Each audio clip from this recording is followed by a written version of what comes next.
લોકો તમને કહેશે કે તમારી ઉપર વિશ્વાસ છે, તમારી ઉપર વિશ્વાસ છે, પણ એ માણસ તમારી ઉપર વિશ્વાસ નહીં કરતો હોય સાહેબ. મને છે ને મારો કેવો નિયમ છે કે કોઈ મારી જોડે પૈસા માગતું હોય, ચોક ઉધારી હોય ને તો મને રાતે ઊંઘ ના આવે સાહેબ.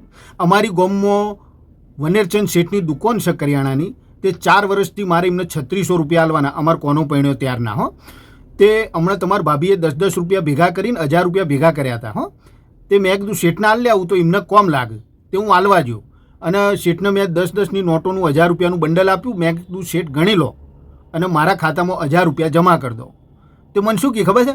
મને કે મહારાજભાઈ તમારી ઉપર 100% વિશ્વાસ છે, તમે થોડા ઓછા આલ્યા હોય. મેં કીધું સારું શેઠ હું જાઉં તારે. તે હું જવા જો ને પાછું વળીને જોયું તો શેઠ નોટનું બંડલ ગણતા હતા. બોલો. અને વાત અહીંથી નથી અટકતી.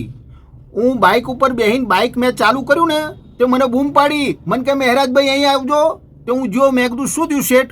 મને કે 10 રૂપિયા ઓછા છે. હવે આપણી પર વિશ્વાસ મૂક્યો કહેવાય.